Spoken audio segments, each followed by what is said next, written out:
Get out! This house is ours now! Richard's voice boomed through the hallway of what had been my home for 35 years. My hands trembled as I clutched my hastily packed suitcase.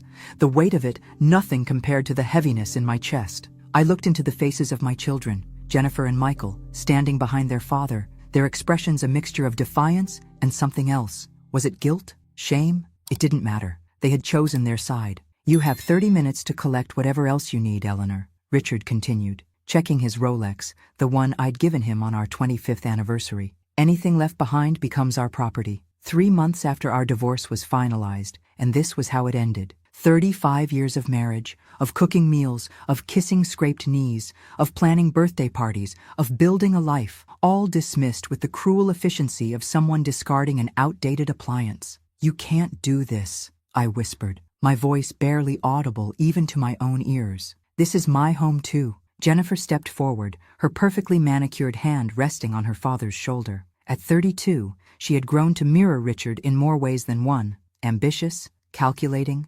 pragmatic to a fault. Mom, it's all legal. The house was put in Dad's name years ago, remember? You signed the papers. Her tone was that of someone explaining something simple to a child. The judge already ruled on this. We're just expediting the transition. Michael, my sweet boy who once couldn't sleep without my bedtime stories, couldn't even look me in the eye. At 29, he had always been the peacemaker, always caught between his sister's sharp edges and his father's domineering presence. Michael? I reached out toward him, but he stepped back. It's better this way, Mom, he mumbled. Clean break and all, 30 minutes. How do you pack 35 years into 30 minutes? I moved through the house in a daze, grabbing photos, my mother's pearls, the quilt my grandmother had made. Each room held memories that couldn't be packed away. The kitchen where I'd taught Jennifer to bake cookies, the living room where Michael had taken his first steps, the garden I had nurtured from bare soil. When I returned to the foyer, Richard was waiting with the front door open, as if he couldn't bear to have me in his house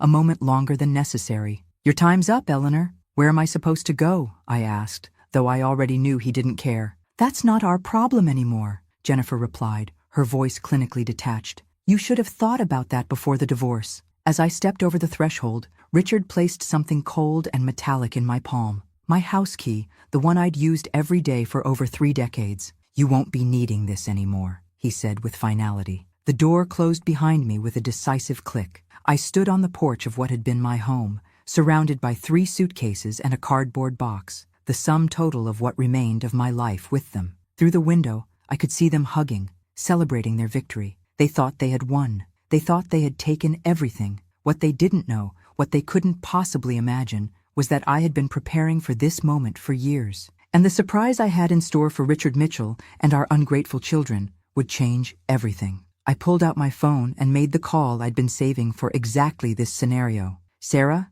it's Eleanor, it's time. Before we dive into the story, drop a comment below and tell us where you're watching from. Enjoy the story. I sat in Sarah's cozy living room, my hands wrapped around a mug of tea that had long gone cold. My oldest friend had taken me in without hesitation, her spare bedroom already prepared, as if she'd been expecting this day to come. I told you years ago he was planning something like this, Sarah said, her voice gentle but tinged with the righteous anger of someone who'd watched a friend suffer too long. Richard always played the long game. I just never thought the children would side with him, I whispered, the betrayal still fresh and raw. Where did I go wrong with them, Sarah? Sarah placed her hand over mine. You didn't. Richard did what he always does. He manipulated them. Jennifer has always wanted his approval, and Michael has always followed the path of least resistance. I nodded, remembering how Richard had slowly isolated me from financial decisions over the decades. First it was, don't worry your pretty head about it.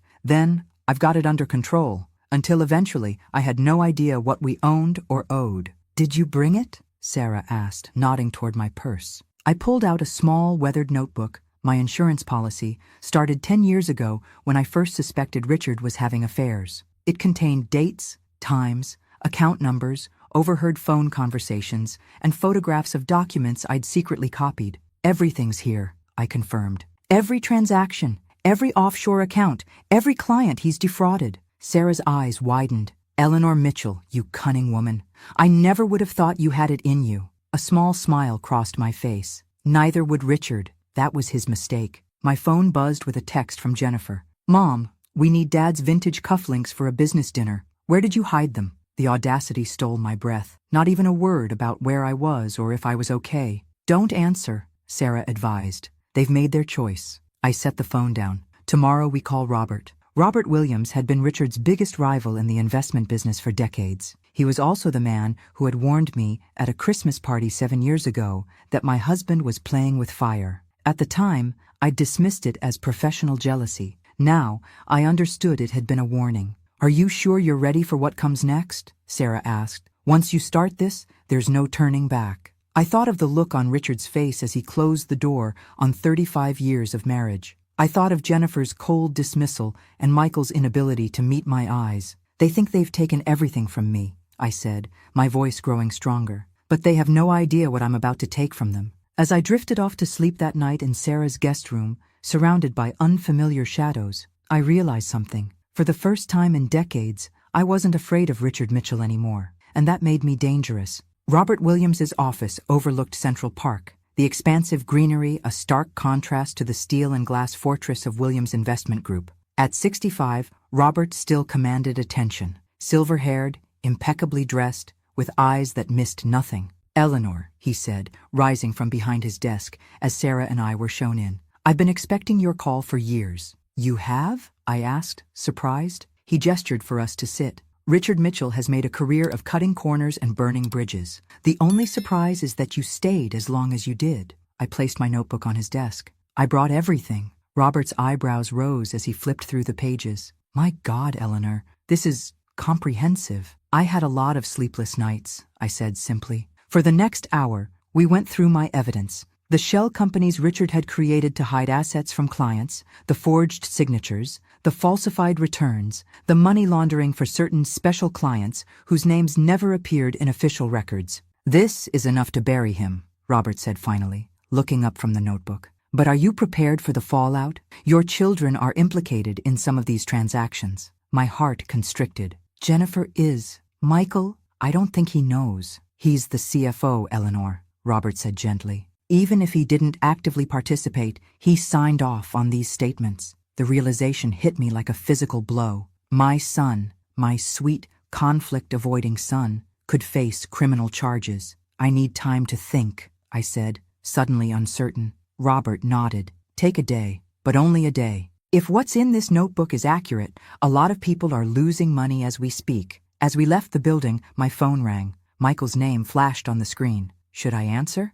I asked Sarah. Your call, she replied. With trembling fingers, I accepted. Michael? Mom. His voice sounded strained. Where are you? Dad's looking for some documents he says you took. So that was why he'd called. Not concern, but Richard's bidding. I'm safe, I said carefully. That's all you need to know. Mom, please. He lowered his voice. Things are tense here. Dad's worried about some audit. The fear in his voice gave me pause. Did he truly not know? Michael, I said slowly, what exactly did your father tell you about our divorce? The silence stretched between us, weighted with unspoken truths. He said you were trying to take the company, Michael finally answered, that you got greedy. I laughed, a hollow sound devoid of humor. Is that what you believe? Another pause. I don't know what to believe anymore. It was the first honest thing he'd said to me in years. Michael, we need to talk. Not on the phone. Alone. No Jennifer, no Richard. I can't. You can. Tomorrow, noon, at Riverside Park.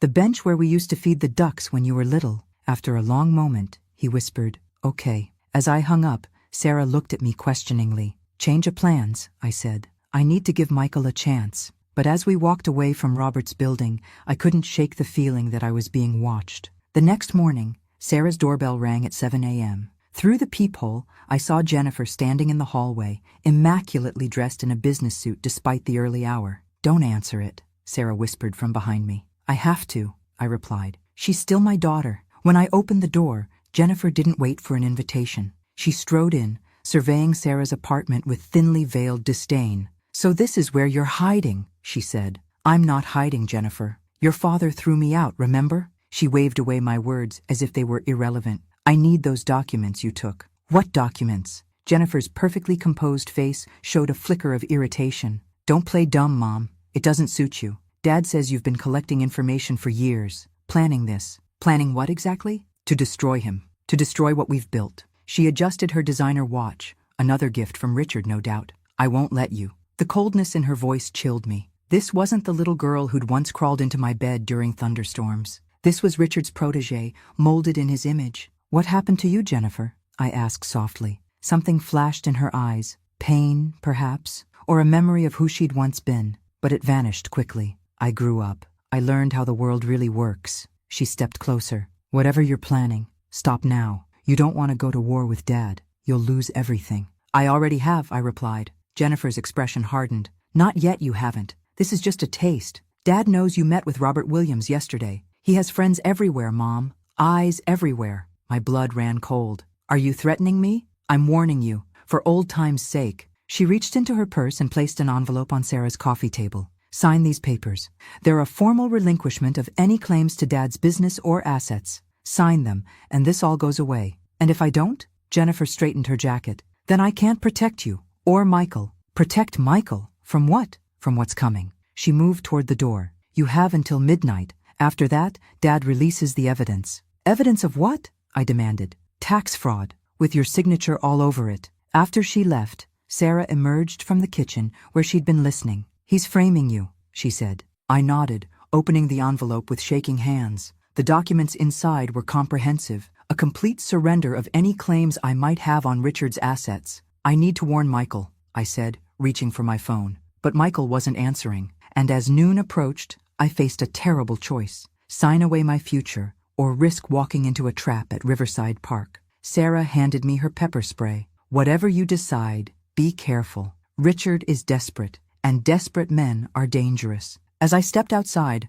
dark clouds gathered overhead, promising a storm, both literally and figuratively. What I didn't know then was that someone else had heard every word of my conversation with Jennifer. Someone who would change everything. Riverside Park was quieter than usual, the impending storm keeping most visitors away. I sat on our bench, the one where Michael had fed ducks as a toddler, his laughter bubbling up like sunshine, and waited, the envelope heavy in my purse. At 12:15, I was still alone. At 12:30, I began to worry. By 12:45, I accepted the truth. Michael wasn't coming. As I stood to leave, a voice called out behind me. Mrs. Mitchell? A young woman approached, early 20s, with a messenger bag slung across her body. Her nervous energy was palpable. Yes, I replied cautiously. My name is Olivia Torres. I worked as Michael's assistant at Mitchell Investments. She glanced around anxiously. He sent me to tell you he couldn't make it. He's being watched. By who? Richard? She nodded. And Jennifer. Michael asked me to give you this. She handed me a USB drive. He said it would explain everything. Is he in danger? The thought of my son trapped in Richard's web made my heart race. I think we all are, Olivia said quietly. Michael found something in the company accounts last week, something that scared him enough to make copies of all the records. She lowered her voice. Mrs. Mitchell, I overheard Jennifer on the phone yesterday. They're planning to pin everything on Michael if things go bad. The betrayal was breathtaking. Richard would sacrifice our son to save himself. Why are you helping us? I asked. Olivia hesitated. Michael was kind to me when others weren't, and she seemed to debate whether to continue. 2 years ago, my parents lost their retirement savings. They'd invested everything with Mitchell Investments. Your husband told them it was a market correction. Later, I found documents showing their money had been diverted to an account in the Caymans. My shame was immediate and overwhelming. How many lives had Richard destroyed while I looked the other way? I need to see what's on this drive, I said. Not here, Olivia warned. They might be watching. Michael said to tell you one more thing. Remember, the cabin. The cabin. Our family retreat in the Adirondacks, purchased in my name before we were married. The one property Richard couldn't touch during the divorce. Thank you, Olivia. You should leave town for a few days. She shook her head. I can't. My parents? Take them with you, I insisted, pressing some cash into her hand. Please. It's not safe. As she walked away, fat raindrops began to fall, the storm finally breaking. I hurried back to Sarah's apartment, the USB drive clutched tightly in my fist. Sarah was waiting with her laptop ready. Michael didn't show? No, but he sent a message. I inserted the drive with trembling hands. What we found inside turned my blood to ice. Years of fraudulent transactions, all meticulously documented. Clients' money siphoned into offshore accounts, falsified returns, tax evasion on a massive scale, and the most damning evidence of all, Documents with my forged signature, dating back years, implicating me in all of it. He's been planning this for a decade, I whispered, staring at the screen in horror, setting me up as the fall person if he ever got caught. Sarah's face was grim. Eleanor, these forgeries are good, but they won't stand up to forensic analysis. We need to get this to the authorities before Richard does. My phone buzzed with a text from an unknown number. Mom, it's Michael, using Olivia's phone. Dad knows I copied the files. Jennifer told him, not safe here. Meeting you at the cabin tomorrow. Come alone. As I showed Sarah the message, the pieces finally clicked into place. The cabin, I said suddenly. That's where we need to go. Now. Why? What's at the cabin? I smiled for the first time in days. The one thing Richard never knew about. The drive to the Adirondacks was tense, each mile bringing us closer to what I hoped would be salvation, or at least vindication. Rain lashed against the windshield of Sarah's car, the wipers barely keeping up with the deluge.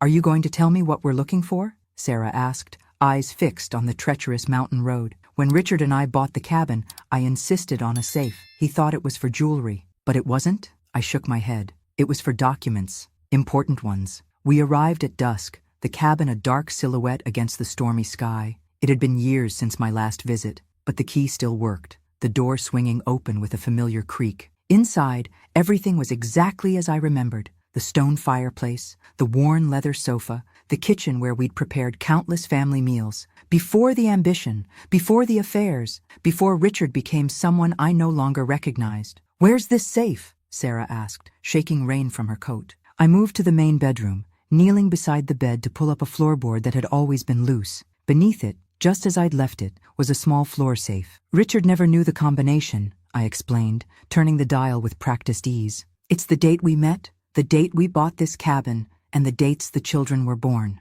The safe opened with a soft click. Inside lay a manila envelope, untouched for over a decade. What is it? Sarah asked, leaning closer. With reverent care, I removed the contents, a deed, stock certificates, and a handwritten letter. When my father died, he left me an inheritance, I explained, spreading the documents on the bed. Richard never knew how much. I told him it was just a small sum, but it was actually quite substantial. Sarah's eyes widened as she examined the stock certificates. Eleanor, these are worth millions, I finished for her. I invested everything in blue-chip stocks, reinvested all the dividends, never touched a penny. All these years, Sarah whispered. You had this safety net and never used it? It wasn't for me, I said softly. It was for Jennifer and Michael, in case something happened to me, or in case Richard's house of cards collapsed, Sarah completed. I nodded. I never imagined I'd need it because he betrayed me. I thought it would be market forces or legal troubles that brought him down.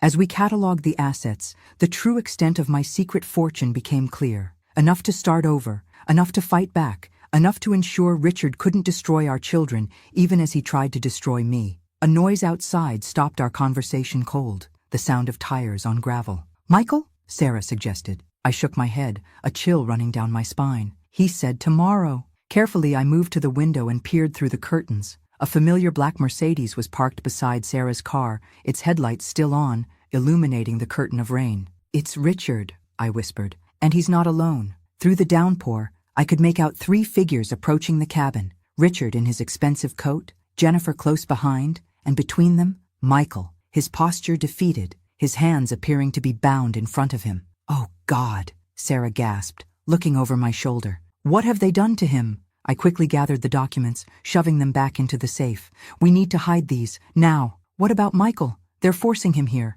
My mind raced. There's a cellar entrance around back. If we can get out that way. The front door burst open with a crash of splintering wood. Richard Mitchell stood in the doorway, rain dripping from his coat, his face a mask of cold fury. Hello, Eleanor, he said, his voice eerily calm. Did you really think I wouldn't figure it out? Behind him, Jennifer pushed Michael forward. In the dim light, I could see bruising on my son's face, his eyes wild with fear. I'm sorry, Mom, he choked out. They made me tell them. About the cabin, about the safe. Richard smiled, the expression never reaching his eyes. You see, Eleanor, that's the problem with secrets. They always come out in the end. He stepped fully into the cabin, water pooling at his feet. Now, he continued, pulling a gun from his coat pocket, let's discuss those documents you've been hiding from me. The cabin seemed to shrink with Richard's presence, the walls closing in as he leveled the gun at me. Sarah stood frozen beside me, her breath coming in short, frightened gasps. "Richard," I said, fighting to keep my voice steady, "put the gun down. Whatever you think this will accomplish, it won't." His laugh was hollow. "Always the voice of reason, aren't you, Eleanor? Always the moral compass. How convenient that must have been while you were stealing from me." "Stealing?" I couldn't mask my incredulity. "That money was mine, my inheritance, which became mine when we married," he snapped. "Everything of yours became mine. That was the deal." Jennifer pushed Michael into a chair, her face set in grim determination. But there was something in her eyes I hadn't seen before. Uncertainty. "Dad," she said quietly, "you didn't say anything about guns." Richard ignored her, his focus entirely on me. "Open the safe, Eleanor." "No." The word surprised even me with its strength. His finger tightened on the trigger. "I won't ask again." "If you shoot me, you'll never get the combination," I pointed out, my heart hammering so loudly I was sure everyone could hear it. "And you'll have added murder to your list of crimes." Richard's face contorted with rage. "Crimes? Let me tell you about crimes, Eleanor. Your precious son here was embezzling from the company, siphoning funds to his own accounts." "That's a lie," Michael burst out, struggling against whatever bound his hands. "Mom, don't listen to him." Richard backhanded him with such force that Michael's chair toppled over. He crashed to the floor with a cry of pain that tore through my heart. "Stop it!" Sarah moved toward Michael, but Richard swung the gun toward her. "Stay where you are," he warned. Something shifted in the atmosphere then, a subtle change in the power dynamics. I saw Jennifer flinch at her father's violence, saw doubt flicker across her perfect features. "Jennifer," I said carefully, "you know this isn't right." "Shut up, Mom," she replied, but her voice lacked conviction. "Your father has been stealing from clients for years," I continued, my eyes locked on hers. "He's committed fraud, tax evasion, money laundering, and now he's holding your brother at gunpoint.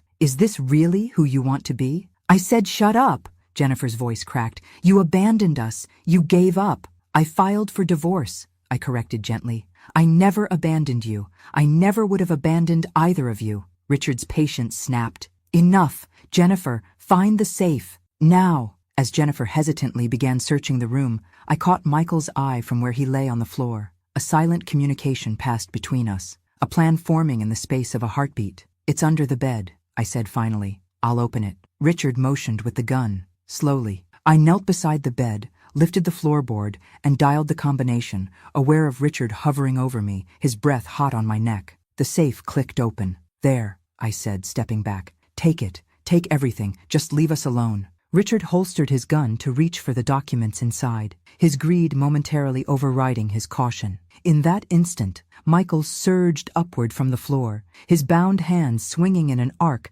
that connected with the back of Richard's knees. Richard stumbled, cursing. Sarah lunged for the gun. Jennifer screamed, and in the chaos, I made the split-second decision that would change everything. I grabbed the oil lamp from the bedside table and hurled it against the wall. Glass shattered. Flames erupted, catching the dry wooden paneling. Smoke billowed through the cabin as the fire spread with frightening speed. "Run!" I screamed, pulling Sarah toward the back door. Michael scrambled to his feet, staggering toward us. "The documents!" Richard cried, still on his knees, reaching into the safe even as flames licked at his expensive coat. The last thing I saw as we fled into the rainy night was Jennifer, frozen in the doorway, torn between following us and helping her father. "Jennifer, come with us," I called desperately. Our eyes met across the growing inferno, mother and daughter, separated by more than just flames. And then she turned back toward Richard. We huddled in Sarah's car, soaked and shaking, watching the cabin burn.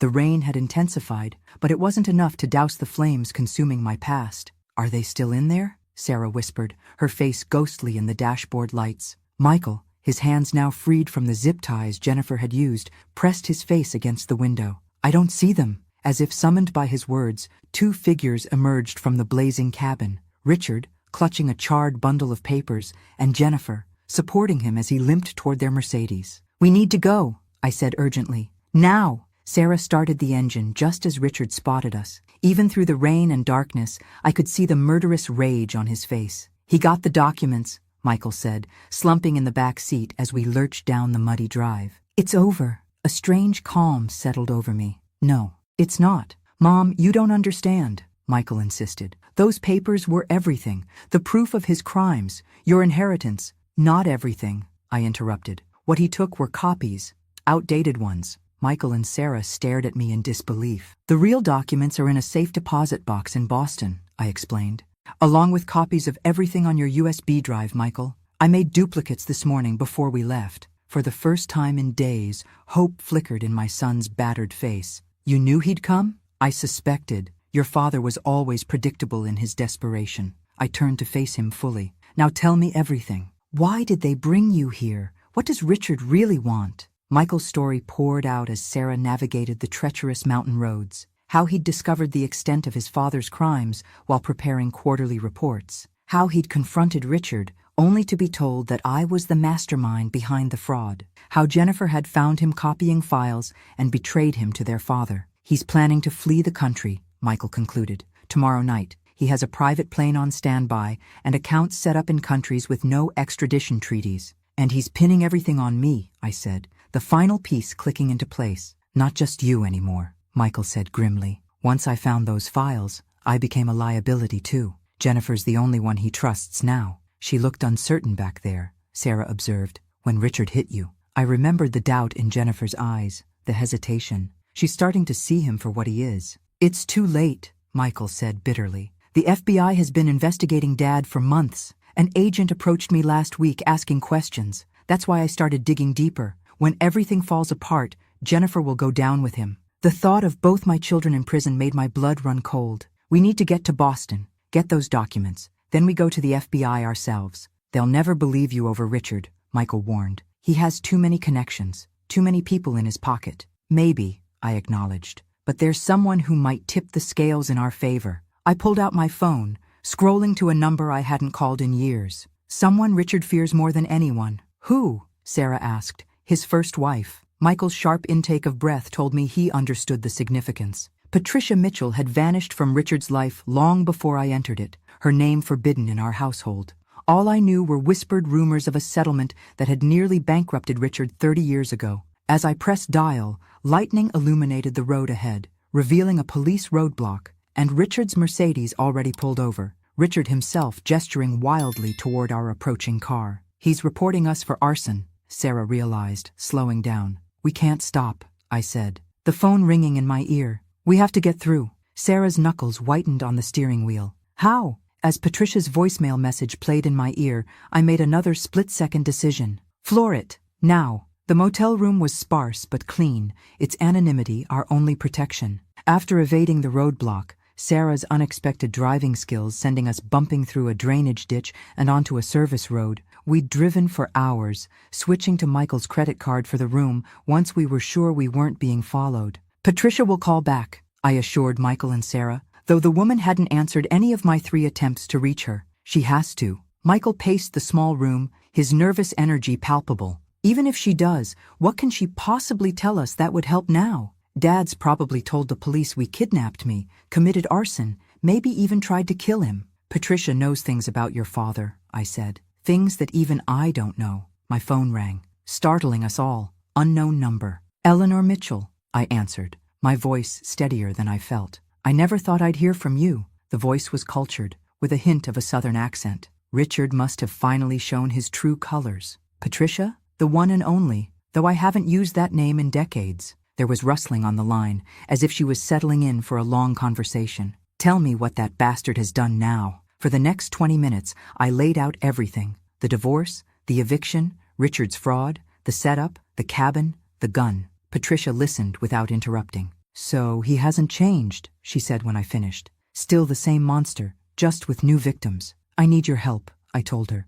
Whatever you know, whatever you have on him, I need it. Her laugh was brittle. Oh, honey, I have more than you can imagine. But it'll cost you. I have money, I said. My inheritance. I don't want your money, Patricia cut in. I want to watch him burn. I want to be there when it happens. Done. Then meet me tomorrow, noon, the Harborview Hotel in Boston, room 712. Come alone. After she hung up, I relayed the plan to Sarah and Michael. I don't like it, Sarah said immediately. It could be a trap. Richard could have gotten to her. It's not a trap, I assured her. The hatred in her voice when she mentioned Richard, that can't be faked. So what's the plan? Michael asked. We get these documents from Boston, meet with Patricia, then what? Then we go to the FBI, I said, together, with everything we have. And Jennifer? Michael's voice softened at his sister's name. The question hung in the air between us. Despite everything, Jennifer was still my daughter, still Michael's sister. We try to save her, I said finally, if she'll let us.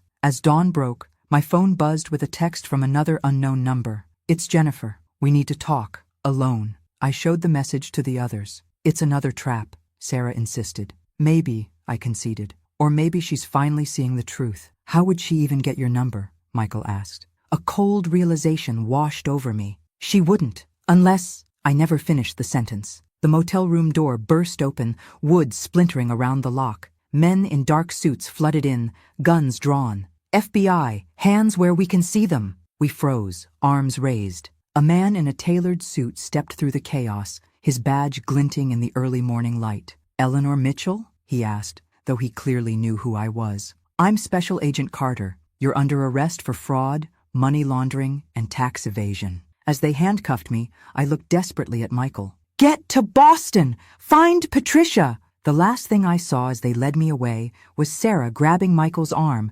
stopping him from interfering, and standing in the parking lot, watching with a mixture of triumph and regret, was my daughter Jennifer. The interrogation room was deliberately intimidating, windowless, sterile, with a camera recording my every move. I'd been there for hours, repeating my story to increasingly skeptical agents. Mrs. Mitchell, Special Agent Carter said, sliding photos across the table. These are documents with your signature on them, transfers authorizing the movement of client funds to offshore accounts. They're forgeries, I insisted for the dozenth time. My ex-husband set me up, that's what they all say. Carter's smile didn't reach his eyes. But here's what I find interesting. We've been building this case for months. Then suddenly, your son provides evidence implicating you as the mastermind. And now you're claiming it's all a frame job. Because it is. Richard is the criminal, not me. Carter leaned back, studying me. Your ex-husband is a respected financial advisor with powerful friends. You're a housewife with a grudge.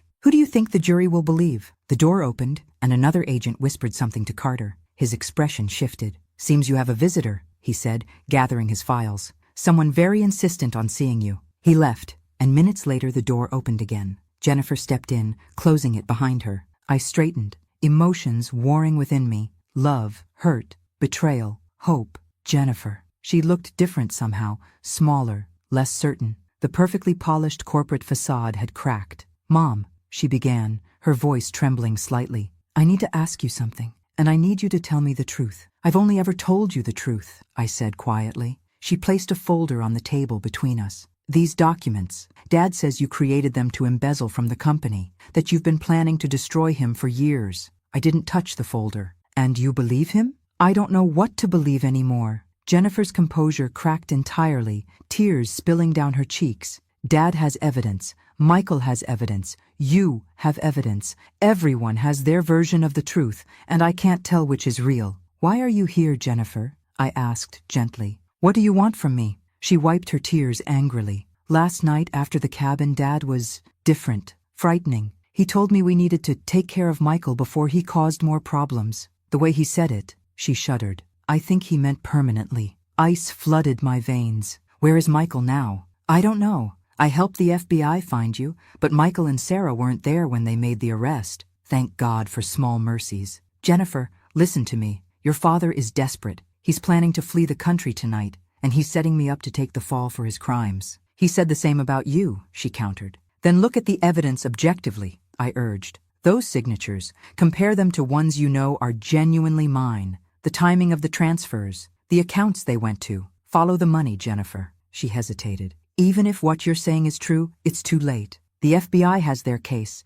Dad's lawyers are the best in the business. It's never too late to choose the truth, I said, reaching across the table to take her hand. Help me, Jennifer. Help your brother. Something shifted in her eyes, resolution replacing doubt. What do you need me to do? Find Michael. Tell him to still meet Patricia, and I need you to get a message to Agent Carter. Tell him to check account number 8947302 at First Maritime Bank. It's where Richard keeps his contingency fund. Jennifer stood, her decision made. I'll do it. But Mom, if you're lying to me, I'm not, I promised. I never have. After she left, I sagged in my chair, exhaustion overwhelming me. Had I reached her? Had I truly changed her mind? Or was this another of Richard's manipulations? The door opened again, admitting Agent Carter with a strange expression on his face. "Mrs. Mitchell," he said formally, "you're free to go." I blinked in confusion. "What?" "New evidence has come to light," he said cryptically. "Evidence that corroborates parts of your story."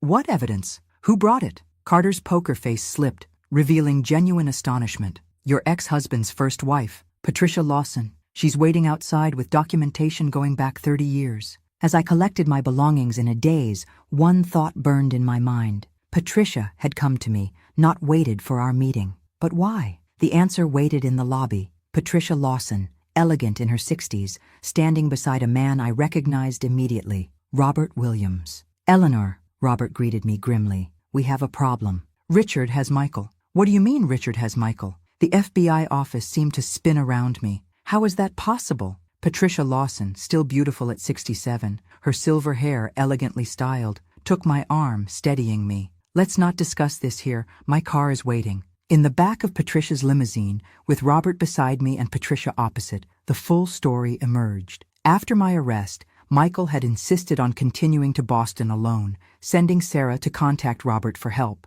But Michael never made it to the safe deposit box. Richard's men had intercepted him on the highway. "How do you know this?" I demanded. "Because Richard called me," Patricia said, her perfectly manicured nails tapping against her purse. "After all these years, the bastard called me directly. He wants to make a trade." "Michael, for what?" "For this." Patricia withdrew a small leather journal from her purse. "My record of every illegal transaction Richard conducted during our marriage. The original template for all his later schemes. And for you," Robert added quietly. "He wants you both to tie up loose ends before he leaves the country." The implication was clear. Richard had no intention of letting any of us survive this encounter. "Where's Sarah now?" I asked. "Safe," Robert assured me. "At my office, with security." "And Jennifer?" Patricia's expression softened slightly. "She's the one who told us about Michael. She's been working with the FBI since this morning, providing access to Mitchell Investments' internal servers." My daughter had chosen the right side after all. Relief washed through me, followed immediately by renewed fear for Michael. "What's the plan?" I asked. Patricia and Robert exchanged glances. "Richard has demanded a meeting," Patricia explained. "Tonight at 8 p.m., the old Mitchell Investments warehouse by the harbor. He'll bring Michael. We bring the journal and you." "It's a trap," I said immediately. "Of course it is," Patricia agreed, her southern accent more pronounced with her anger. "Richard doesn't plan on any of us walking out of that warehouse alive, but he doesn't know that we've been planning for this day for 30 years. "We?" I looked between them. Robert's expression was grim. "Patricia and I have been partners in more ways than one since shortly after her divorce. We've been gathering evidence against Richard for decades. Why wait so long?" I couldn't help asking. Patricia's smile was cold. "We needed him to build his empire before we tore it down. The higher he climbed, the harder the fall. And we needed to make sure he couldn't hurt anyone else when he went down." "Like you," Robert added softly. "And your children." The realization was staggering. "You've been watching us? All these years?" "Protecting you as much as we could," Patricia corrected. "But Richard was careful around you. He learned from his mistakes with me." The limousine pulled up to a towering glass building, Robert's corporate headquarters. "We have 6 hours until the meeting," Robert said, checking his watch. 6 hours to prepare for every contingency." "And the FBI?" I asked. "Agent Carter?" "We'll be there, but not visibly," Patricia assured me. "Richard has too many friends in law enforcement. We can't risk tipping him off." As we rode the private elevator to Robert's penthouse office, I finally asked the question that had been burning in my mind. "Why help me? Why now?" Patricia's eyes met mine. Decades of shared pain passing between us. 2 women who had loved and been destroyed by the same man. "Because you're the only other person who truly understands what he is," she said simply. "And because I made a promise to myself that Richard Mitchell would never destroy another family." In Robert's office, we found not only Sarah waiting, but Jennifer as well, surrounded by laptops and documents. "Mom!" Jennifer rushed to embrace me, all corporate coolness gone. "I'm so sorry for everything." Over her shoulder, I met Sarah's tearful gaze. My oldest friend nodded once. Jennifer's conversion was genuine. "We're going to get Michael back," I promised, holding my daughter tight. "And then we're going to make your father pay for what he's done to all of us." Patricia cleared her throat. "The clock is ticking. Richard's plane is scheduled to depart at 10 p.m. If we're going to save Michael and stop Richard once and for all, we need to move fast. On the wall behind her, a large screen displayed satellite images of the warehouse, while another showed a blinking dot, Michael's phone, moving along the harbor road. "It's time," Robert announced, opening a briefcase to reveal what looked like communications equipment. "Eleanor, are you ready to face Richard one last time?" I thought of my son in Richard's clutches, of the decades of manipulation and abuse, of the lives Richard had ruined in his quest for wealth and power. "I've been ready for 35 years, I said, a calm certainty settling over me. "Let's finish this." As our unlikely alliance prepared for battle, I realized that Richard had made a fatal miscalculation. He thought he was dealing with a bitter ex-wife seeking revenge. He had no idea he was facing a mother determined to save her children. The abandoned warehouse loomed against the night sky, its windows dark and broken like missing teeth. I stood beside Patricia at the entrance, the weight of Robert's hidden microphone heavy against my collarbone. "Remember," Patricia whispered, "keep him talking. The FBI needs time to get into position." I nodded, clutching the leather journal that had become our bargaining chip. "What if he's already hurt Michael?" Patricia's eyes, so like Jennifer's in shape if not in color, hardened. "Then Richard will learn what true vengeance is." The warehouse door creaked open at our approach. Inside, emergency lights cast eerie shadows across rusting machinery and abandoned crates. And at the center, like a stage set for the final act of a tragedy, stood Richard Mitchell. "Right on time," he called, his voice echoing. I've always appreciated punctuality in my wives. Beside him, bound to a chair, was Michael. His face was bruised, his eyes desperate but alive. The relief nearly buckled my knees. "Let him go, Richard," I demanded, stepping forward. "You have what you want. Me, the journal. Just let our son go." Richard's laugh was cold. "Our son? That's touching, Eleanor. Suddenly remembering your maternal instincts." "I never forgot them," I replied, moving closer. "Unlike you, who's willing to sacrifice your children to save yourself?" His expression darkened. "Careful, Eleanor. You're not in a position to moralize. And you're not in a position to run anymore," Patricia interjected, her southern drawl more pronounced with her anger. "It's over, Richard." For the first time, uncertainty flickered across Richard's face. "Patricia, you look, well, for someone who should be dead." "Disappointed?" she asked sweetly. "I've survived everything you've thrown at me." "We both have." She gestured to me.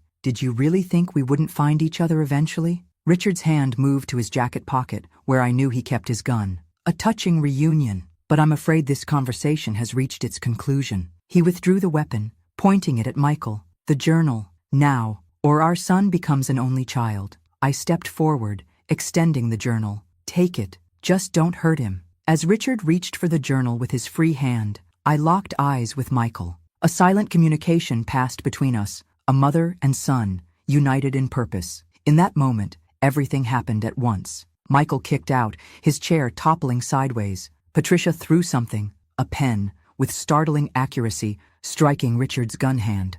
I lunged forward, driving my shoulder into Richard's chest. The gun discharged, the shot deafening in the enclosed space. Pain exploded in my shoulder, but adrenaline kept me moving. Richard and I crashed to the floor, the journal scattering across the concrete. "FBI, freeze!" Agent Carter's voice boomed through the warehouse as agents flooded in from every entrance. Richard's face, inches from mine, contorted with hatred. "You ruined everything," he hissed. I met his gaze without flinching. "No, Richard, you did that yourself." As agents pulled Richard away, Jennifer rushed to Michael, freeing him from his restraints. Sarah and Robert appeared from where they'd been monitoring everything, relief evident on their faces. "Mom, you're bleeding!" Jennifer cried, noticing my shoulder for the first time. "It's nothing," I assured her, though the pain was intensifying. "Just a graze." As paramedics tended to my wound, I watched Richard being led away in handcuffs, his empire crumbling around him. The man who had once seemed so powerful now looked small, diminished. "He'll try to make a deal," Patricia noted, joining me on the ambulance's tailgate. "Offer up names of clients involved in his schemes."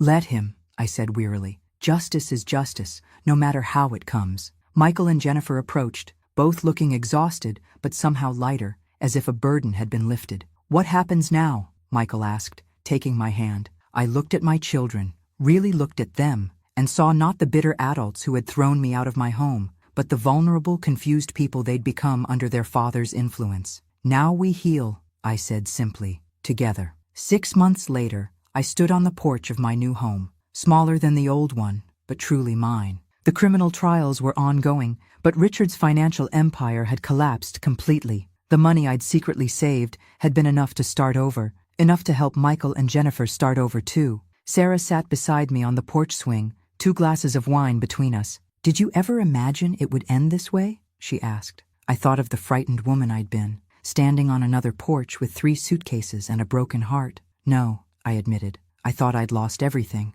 "Instead, you found yourself," Sarah observed. Inside, I could hear Jennifer and Michael laughing as they prepared dinner. Patricia and Robert would be joining us later, our unlikely family, forged in fire. "You know what the biggest surprise was?" I said, watching the sunset paint the sky. "Not that I was strong enough to fight back. Not that we won." "Then what?" I smiled, feeling the weight of the past finally lifting. That losing everything I thought I needed was actually the beginning of everything I truly wanted. As my children called us into dinner, I realized that Richard's final cruel act, throwing me out of my home, had actually been my first step toward freedom. Sometimes the greatest revenge isn't getting even, it's getting better. Thanks for listening. Don't forget to subscribe and feel free to share your story in the comments. Your voice matters.